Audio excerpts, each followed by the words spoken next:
Alright, well, I couldn't resist.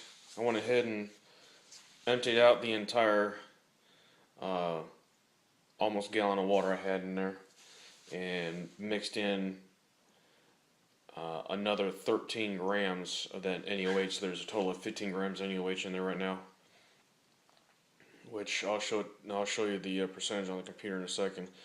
I just want to show you the amount of production that's sitting right there, and we're sitting at only 4.5 amps. Oh, and by the way, that right there is the DC shunt that I made. Showed it on the video. I did add my multimeter jacks so that I can easily plug in without having to worry about holding on to it. And I can sit there and watch the amperage go up or down or blah blah blah, whatever, while I'm working on the rest of it. That is the production or so. I did turn the pump on to get it flowing, and when I turned the pump on, I let it go until it was pretty much solid water going through both tubes. Then I went and shut it off and turned the cell on. So what you're seeing there is actual production. It's not like there's gas or there's not bubbles caught down in the cell. The only thing that's in the cell right now is actual gas being produced. If you couldn't tell, I did spring a bit of a leak. That very top section of hose after that coupler, that was this braided nylon reinforced garbage that doesn't fit correctly and was leaking it. Alright, 5 pounds of water and 11.1 ounces. They came out to 5.69 pounds. A little over 2,500 cc's of volume. And with 15 grams of NaOH used, we're sitting at almost 0.6% by weight. So I'm probably going to leave it here for a little while, especially considering the fact that it's still drawing less than 4.5 amps. Right now it's reading 4.45 and producing a decent amount. If you guys want a copy of this file, I'll be more than happy to send it to you. I also have well, I call it a form, but basically it is a solid performance type of form that I'm going to use to record performance of the cell after a certain amount of time. I am going to change it a little bit, but alright. All the numbers up top here are time intervals, and then all of the information down here on the side: temperature, amperage, voltage, and total power. And I've got the stuff down here for gas production. Now I probably will change that to something a little more applicable to actual tests, like benchtop tests, because I just threw what I had there together, threw ideas I had together. That was a while ago. So, and I've also got a sheet for voltages where I can go up top.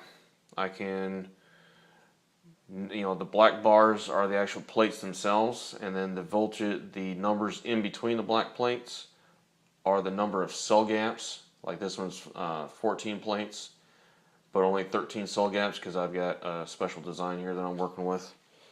I won't reveal that until later.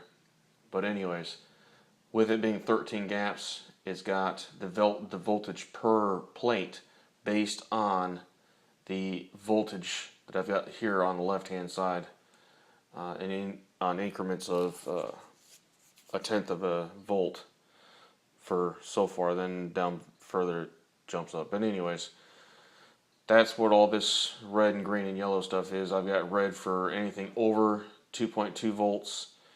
Yellow is from 2 volts to 2.2. Green is from 2 volts to 1.8 volts to 2 volts, and then the blue is anything up to 1.8 volts. So it can give you a quick idea what kind of volts you're going to be looking at when you're contemplating designing a cell for your own use or anything like that. So if you guys do want a copy of that, just send me a message on YouTube, and I'll try to get it to you guys. Am starting to work with this cell a little bit more, so I might be a little bit busy. I'm not sure. I've got the large 9-gallon tank down off the shelf up there, so I could actually attach it to the cell. And I've also got the battery. I've got a marine grade battery here that I pull out of my trailer. 625 cranking amps. Going to use that for my power supply for the cell, charged by the battery charger there, and run through a more complicated setup, I guess you could say. Standard wires, blah blah blah. My on and off switch here.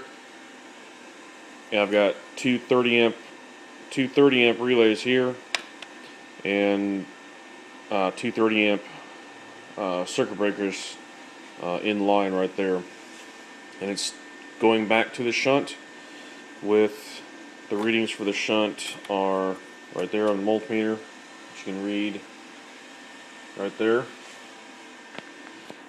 I did tilt the cell up a little bit. I put a couple of collar nuts underneath one side of it to help the liquid level out a little bit. I do have a well, actually this pump here, this pump is the one that came off of that tank when I bought it, and it actually kind of works out better than the large 4-gallon a minute pump that I had before that you've seen in one of the older videos. This one doesn't, this one only moves 1 gallon a minute, so it does better actually, I think.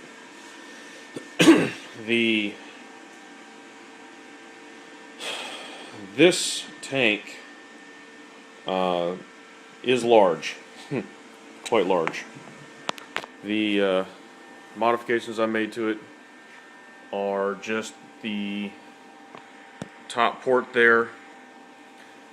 It's threaded through. It's not an MPT fitting, so it's actual threaded through. So I just put a couple of stainless steel washers on it that fit, and gooped it. Same with that one there, and the one that's in that boss right there is just the standard MPT style fitting. That was already mounted in the back, so I left it alone.